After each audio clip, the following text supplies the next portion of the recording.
আসসালামু আলাইকুম, hello everyone, কেমন আছেন সবাই? আশা করছি সবাই ভালো আছেন। দেশ এবং দেশের বাহির থেকে যারা নিয়মিতভাবে আমাদের ভিডিওগুলো দেখছেন সবাইকে জানাচ্ছি আন্তরিকভাবে ধন্যবাদ এবং শুভেচ্ছা।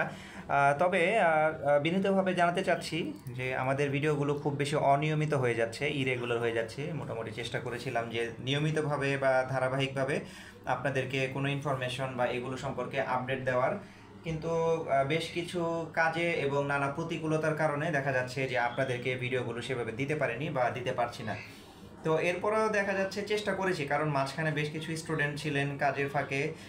ইভেন ব্যস্ততার জন্য দেখা যাচ্ছে একজন স্টুডেন্টের একটা ক্লাসও পেন্ডিং হয়ে আছে, একটা ক্লাসই ওনার বাকি, দূর থেকে আসেন, ওনার ক্লাসটা শেষ করে দিতে হবে, সেটাও একটা মাথার মধ্যে চাপ। আবার এদিকে দেখা যাচ্ছে গাড়ির টাও সেল করার একটা পোস্ট দিয়েছিলাম, তো বেশ কয়েকজনই নক করছেন আর কি। তবে যাই হোক, সেটা অন্য টপিক। তো সব মিলিয়ে দেখা যাচ্ছে কি যে আপনাদের সাথে যে একটা বিষয় ছিল যে বিভিন্ন তথ্যমূলক ইনফরমেশনগুলো শেয়ার করা, উবার পাঠাও বা ইনড্রাইভ বা লং ডিস্টেন্স ট্রিপ, এগুলো সংক্রান্ত বিষয়ে ইনফরমেশনগুলো দিয়ে যাচ্ছিলাম নিয়মিতভাবে, কিন্তু ব্যক্তিগত বেশ কিছু অসুবিধায় এবং সমস্যা বা ঝামেলার কারণে মূলত আপনাদেরকে সেই বিষয়ে অবগত করতে পারিনি। তবে আজকে চেষ্টা করি যে বেশ কয়েকজন যে প্রশ্ন করেছিলেন সেই প্রশ্নের আলোকে কিছু ইনফরমেশন জানানোর। যেমন ধরেন, গোলাম মোস্তফা ভাই একজন প্রশ্ন, গোলাম মোস্তফা ভাই সেই সৌদি আরব থেকে উনি একটা প্রশ্ন করেছিলেন যে এলপিজি এবং সিএনজির মধ্যে আসলে পার্থক্যটা কীরকম। ওনাকে যদিও কমেন্টস বক্সে আমি জানিয়েছি যে যেহেতু আমারই একজন এক্স স্টুডেন্ট জাহিদ ভাই ওনার গাড়িটা এলপিজি করিয়েছেন, ওনার কাছ থেকে আমি একটা ধারণা পেয়েছিলাম, তবে সম্পূর্ণরূপে ক্লিয়ার কনসেপ্টটা আমার নেই। আর পাশাপাশি দেখা যাচ্ছে আরেকজন স্টুডেন্ট যিনি স্যার সাখাওয়াত হোসেন ভাই, উনিও গাড়ি কিনে ফেলেছেন এক্স ফিল্ডার নয়, ফিল্ডার জি এডিশনের।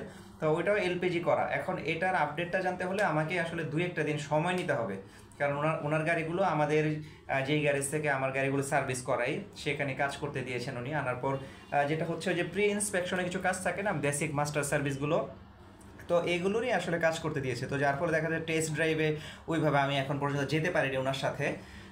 তা যার ফলে আমি মাইলেজ সম্পর্কে ধারণা দিতে পারছি না। তবে এর আগে ভিডিও আমি করেছি, তো সেখানে কিন্তু আপনাদেরকে একটা ধারণা দিয়েছিলাম যে এলপিজির সাথে সিএনজির পার্থক্য হচ্ছে মোটামুটি দেখা যায় 3 থেকে 4 টাকার মতো। তবে জাহিদ ভাই বা ওনারা যেটা বললেন যে এই পার্থক্যটা আরও কম, মানে যেহেতু এলপিজির দাম আপ ডাউন করে ঘনফুট হিসেবে, যেমন সিএনজির ঘনফুট 43 টাকা ঘনফুট, আর এলপিজি হচ্ছে বোধহয় এখন 58 টাকা। এটা দেখা যায় কখনো 60, 62 বা 65 টাকা হয়ে যায়। তো এই হিসাব করলে দেখা যাচ্ছে আপনার দামের আপ ডাউন হয়, তখন কিন্তু মাইলেজের হিসাবটাও কিন্তু চেঞ্জ হয়ে যায়। এটা নিয়ে আমি বললাম মোস্তফা ভাই ইনশাল্লাহ আমি জানানোর চেষ্টা করবো, আমাকে জাস্ট আর কয়েকটা দিন সময় দেন, কারণ ওনার গাড়িটা গ্যারেজ থেকে বের না হলে আমি তো আপনাদেরকে আসলে আপডেট দিতে পারবো না। মন গড়া করে আসলে কোনো তথ্য দেওয়া ঠিক হবে না, কারণ কারণ জানেন অনেক কিছু, অনেকেই জানেন যে একটা এলপিজি সিএনজি কনভার্ট করতে গেলে অনেক টাকা খরচ হয়। আমার একটা কথা শুনে কেউ সিএনজি বা এলপিজি কনভার্ট করে ফেললেন, পরে দেখা গেলো যে আপনাদের হিসাব মিলল না, তখন দেখা যাবে আপনাদের কাছে ব্যাপারটা খারাপ লাগবে। তো আমি মন গড়া তথ্য না দিয়ে ওনাদের গাড়িটা বের হোক গ্যারেজ থেকে, জাহিদ ভাইয়ের সাথে আবার একটু দেখা হোক, তো দেখা হলে আমি আপনাদেরকে জানাবো আর কি ইনশাল্লাহ সে বিষয়ে। আচ্ছা, আর কেউ জানতে চেয়েছেন যে 5 থেকে 6 লাখ টাকার মধ্যে কী দিয়ে গাড়ির রাইড শেয়ার স্টার্ট করতে পারেন, একজন ভাই প্রশ্ন করলেন। ভাই, তো এই নিয়ে আমাদের চ্যানেলে ভিডিও আছে, বেশ অনেকগুলো ভিডিও আছে। তারপরেও যদি আপনি এই ভিডিওটা শুনে থাকেন, সেটা হচ্ছে 5 থেকে 6 লক্ষ টাকার মধ্যে বর্তমানে বলতে গেলে আমার যে এডিশনগুলো আছে আপনার এই 110 সিরিজের, 95, 96, 98, 2000 এই মডেলের গাড়িগুলোই মোটামুটি দেখা যাচ্ছে আপনি মার্কেটে পাবেন, একটু ফ্রেশ কন্ডিশনে পাবেন। যেমন আমারটা সেল পোস্টের বিষয়গুলো হচ্ছে, আমারটার ক্ষেত্রে হচ্ছে একটু ডেইন পেন্টের কাজ আছে। আমারটা হচ্ছে রেডি গাড়ি, মানে হুট করে এখন ইনস্ট্যান্ট অর্থের প্রয়োজন হয়, দেখা যাচ্ছে সেলের বিষয়টা আসতেছে। বাট যখন আপনি একটা রেডি গাড়ি নিতে চাবেন কারো কাছ থেকে যে ডেন পেন্ট কমপ্লিট করা আছে, তখন কিন্তু এটা প্রাইস মানে আলটিমেটলি দেখা যাবে আপনার 5.5 থেকে 6 লাখ বা আরও বেশি কিন্তু বেড়ে যায়। আর টিআই ক্যারিনা নিয়ে আপনি রাইড শেয়ার করতে পারেন সেম গাড়ি, কিন্তু টিআই ক্যারিনার প্রাইস পড়ে যাবে বেশি। টিআই ক্যারিনার যে প্রাইস, সেই প্রাইসে দেখা যাবে যে আপনি একটা প্রোবক্স গাড়ি কিনতে পারবেন, বা আরেকটু বাড়ালে একটা এক্স করোলার 2002-03-এর মডেল কিন্তু চলে আসে। তো সব মিলিয়ে আসলে বলতে গেলে যেটা হচ্ছে আপনার জন্য, যিনি 5-6 লাখ টাকা বাজেট করতেছেন বা আপনার করা আছে বলতেছেন, যেটা করতে পারেন সেটা হচ্ছে আপনি আরেকটু দেখেন বাজেট বাড়ানো যায় কিনা। আরেকটু বাজেট বাড়ানো ভালো গেলে আপনি ভিভিটিআই ইঞ্জিনের দিকে চলে গেলেন, আর যদি না হয় না তো নিশানের দিকে যেতে হবে। নিশানের মধ্যে ভালো গাড়ি পাবেন, তবে নিশানের যেহেতু মেনটেন্যান্স কস্টিং একটু হাই, খুব হাই না, মানে একটু পরিমাণ বেশি টয়োটা কম্পেয়ার টু টয়োটা, তো সেই তুলনায় দেখা যাবে যে আপনার একটু প্রাইসটা বেড়ে যাবে। নিশান সানির আপনার ওই 95, 96, 2000 এইগুলো মডেলগুলো পেয়ে যাবেন 6 লাখ, 5 লাখ, 6 লাখ, 6.5 লাখ টাকার মধ্যে বেশ পাওয়া যায়। আর আরেকটা আছে মিৎসুবিশি ল্যান্সার পাওয়া যায়, জিএলএস মডেলের গাড়িগুলো পাওয়া যায়, কিন্তু সমস্যা হচ্ছে এগুলো একটু বেশি এক্সপেন্সিভ হয়ে যায় আর কি। মানে এগুলোর কোনো বড় ধরনের পার্টসে যদি ঝামেলা লেগে যায়, এসির কম্প্রেসার ধরেন বা রেডিয়েটরের কোনো ফাংশনে গোলমাল লাগলো, বা আপনার হয় না গাড়ির ক্র্যাঙ্কশেপ ম্যাংশেপের কোনো ঝামেলা থাকলে, এগুলো পার্টস আপনি অ্যারেঞ্জমেন্ট করতে গেলে এগুলোতে বেশ টাকা এবং সময় লেগে যায়, এগুলো পাওয়া যায় না অনেক ক্ষেত্রে। তো সব মিলিয়ে দেখা যাচ্ছে কি আপনার এই বিষয়গুলো মাথায় রেখে গাড়িগুলো কিনতে হবে। আর এই তো আমার জন্য নাস্তা তৈরি করে নিয়ে আসলো আর কি ইউজারশিপের মম, তো আপনাদেরকে একটু দেখাইলাম। তো ভিডিও করতেছিলাম এর মাঝে নিয়ে আসছি আর কি। তো যা বলতেছিলাম সেটা হচ্ছে তো নানান ব্যস্ততাজনিত কারণে আপনাদেরকে আসলে টপিক ওয়াইজ আমি ভিডিও দিতে পারি। অনেকের প্রশ্ন স্ক্রিনশট আকারে আমি জমা করে রেখেছি, গেটটা অফ করে দাও, পাখিগুলো শব্দ হচ্ছে। স্ক্রিনশট আকারে জমা করে রেখেছি, কিন্তু সেগুলো অ্যান্সার করে উঠতে পারতেছি না, কারণ নানাবিধ একটু চাপের এবং ঝামেলার মধ্যেই মোটামুটি বলতে গেলে আমার বেশ সময়গুলো যাচ্ছে আর কি। আর পাশাপাশি একবার সহজভাবে বলতে গেলে যারা নতুনভাবে রাইড স্টার্ট করতে চান, আমরা বলবো যে বর্তমানে আপনার গ্যাসের যেহেতু একটা সংকট আবার কিন্তু চলছে, হ্যাঁ বর্তমানে গ্যাসের সংকট কিন্তু পাম্পগুলোতে চলছে। বিগত 15 দিন 1 মাস যাবতই পাম্পে গ্যাস থাকছে না, বা গ্যাস থাকলেও প্রপারলি প্রেশার নেই। তো এই জন্য আপনাদের একটু টার্গেট করতে হবে ভালো মডেলের গাড়িগুলো কেনার জন্য। ভালো মডেলের বা আপডেটেড মডেলের গাড়ি কিনলে যেটা হয়, আপনি যদি গ্যাসের সমস্যা বোধ করেন, তাহলে আপনি যদি এলপিজিও করেন, এলপিজিতে ভালো মাইলেজ আসে, যেটা আমি আনুমানিক ধারণা করছি। হিসেবটা তো দিবই পরবর্তীতে।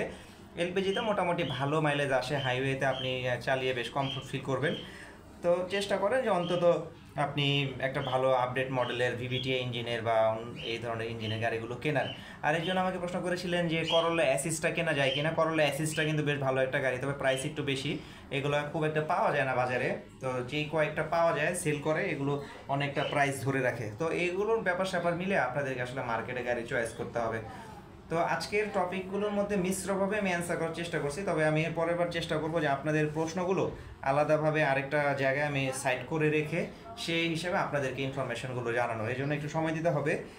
আর কে কেমন আছেন, কোথা থেকে দেখছেন, আমাদের প্রিয় ব্যাপারী লোকমান ভাই, সাত্তার ভাই আছেন, গোলাম মোস্তফা ভাই আছেন, আসিফ রহমান ভাই আছেন, আরও অনেকেই যারা আছেন নিয়মিতভাবে আমাদের সাথে ভালোবাসা দিয়ে আমাদের সাথেই মূলত থাকছেন। তো অনেকেই আছেন, অনেকের নাম আমি কমেন্ট বক্সে সেকশনগুলোতে দেখি। সানি ভাই আছেন, এরপরে আর কাকে সবচেয়ে আমরা বেশি দেখি, ডিএল ফারুক একজন আছেন, তাকেও আমরা দেখি। আর এছাড়া মাহমুদা আপা একজন আছেন, উনিও কমেন্টসে আসেন, মোটামুটি বিভিন্ন ইনফরমেশনগুলো জানতে চান। সবাইকে আসলে ধন্যবাদ জানাচ্ছি, আপনারা আসলে জানতে চান বলেই আমারও জানা হয়, কারণ অনেক ইনফরমেশন আছে আমি জানি না।